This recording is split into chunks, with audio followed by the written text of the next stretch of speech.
Бонка Ичкова и Миглена Велячка, преподаватели в Националната хуманитарна гимназия в Благоевград, вече са в студиото на България днес. Ще си говорим за наградите, за грамотите, за професията учител и, разбира се, след празниците. Какво предстои като работа извън празничната еуфория? Добър ден! Добър ден! Наистина празничната еуфория около 24 май започва да отшумява. Баловете обаче продължават. Да, тази вечер Националната хуманитарна гимназия празнува именно тази вечер. Да. Идвате с много награди и грамоти. Едно по едно, разкажете. Аз ще започна от наградите на Синдиката на българските учители в 18-тия конкурс Учител на годината. До номинации и до награди на госпожа Такева се стигнаха двама колеги, т.е. госпожа Велячка и госпожа Любима Манолова в различни раздели, което означава обаче и приза, т.е. почетното отличие на Министерството на образованието и науката, Неофит Рилски.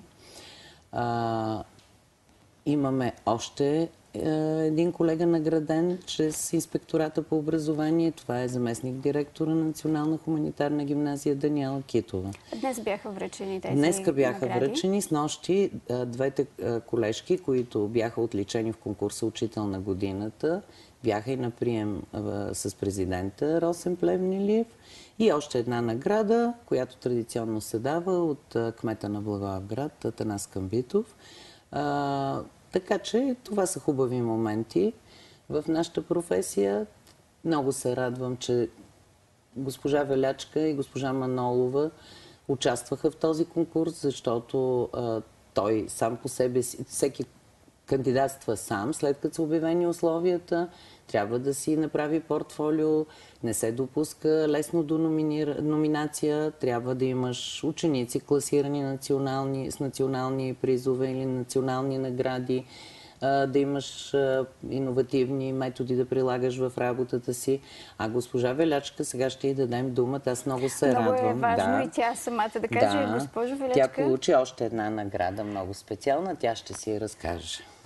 Наистина, госпожа... С кое ще започнем? С специалната награда или с усещането за тази, за която... Тя беше изненада. Госпожа Ичкова разказва.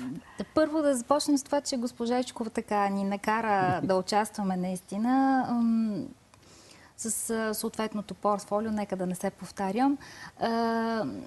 Наистина изненадата беше за мен втората грамота, която получих в чест на професор доктор Димитър Павлов. Тази грамота е свързана и с моята работа като учител по информатика и информационни технологии и най-вече в иновациите, които прилагаме в часовете си. Наистина чувството е много приятно, защото все пак някой ни е оценил и така можем да представим работата си. А какви са иновациите, които всъщност ви спечелиха тази грамота? В технологиите винаги може да се говори за иновации, но...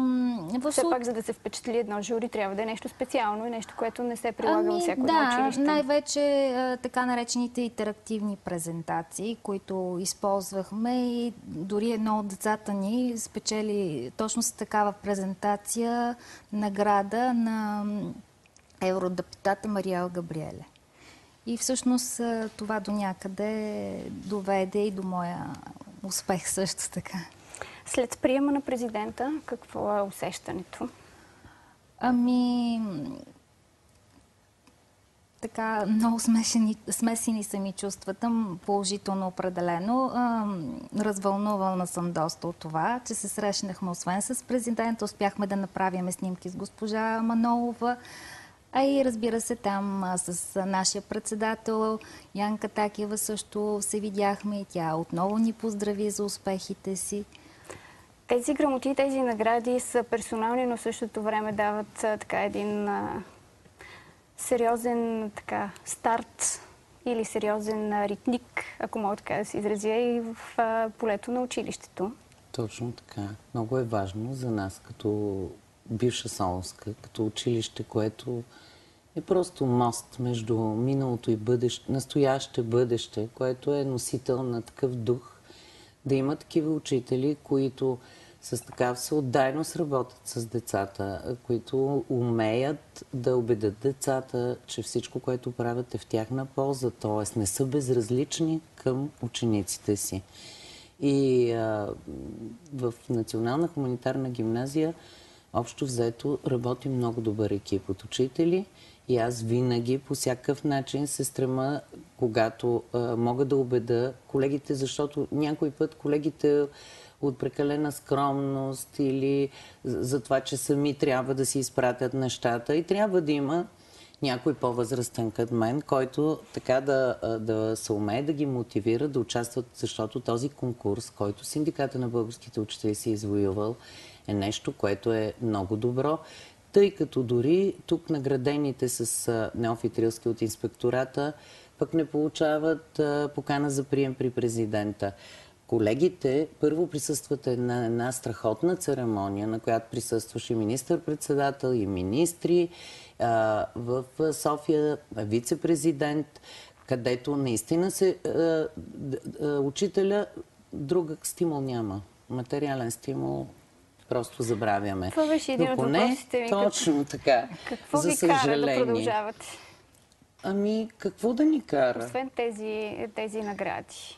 Това, че си призван да изпълняваш тази мисия. Учител не може, това не е някакъв занаят. Това просто ти се случва в живота и ти трябва да го заслужиш. За мен, например, това е благословие, защото страшно много си обичам професията. От друга страна, независимо от всички трудности, в момента с деца, които живеят в едно такова общество, не ми се коментира, нали, всички знаем какво се случва наоколо. Нашата роля е изключително важна като някакъв балансьор, като някой, който трябва да спасява тия деца, душичките им, защото те виждат съвсем други примери в света въобще. И да ги насочва. Видяхме в репортажа малко по-рано, може би вие успяхте да видите, децата са с нагласата да учат и по възможност да бягат в чужбина. Малка част са такива, които искат да останат тук вече и да помагат. Вече е трудно да мотивираш някакви такива фалшиви патриотични чувства. Ние работим с големи деца. Не може учителя да е лъжец. Няма как да лъжеш децата си, но все пак не може само с негативизъм, нали, да възпитаваш едно дете, защото можеш да доведеш до много други увреждания психологически. Ние възрастните понасяме по-лесно всички незгоди. А детето е по-крехко създание и наша е ролята да се грижим за психиката на децата. И да се подкрепят. Разбира се, в края на нашия разговор, какво ще им пожелаете на децата, които тази вечер са абитуриенти от Националната хуманитарна гимназия? Ами, на първо място да им пожелаем здраве, късмет и да постигнат това, което са мечтали в професионалната си сфера. И да не спират. Никога да не се отчаиват. А може би и да останат в България, ако е възможно. Възможно най-вече, да. Това е и моите пожелания и към вас, съответно, защото съм сигурна, че хората, които се реализират в България, ще бъдат и вашата гордост. Да, и те никога не забравят, че са възпитаници на Висша Солунска. Примерите са ежегодишни на нашите празници, непрекъснато присъстват наши възпитаници.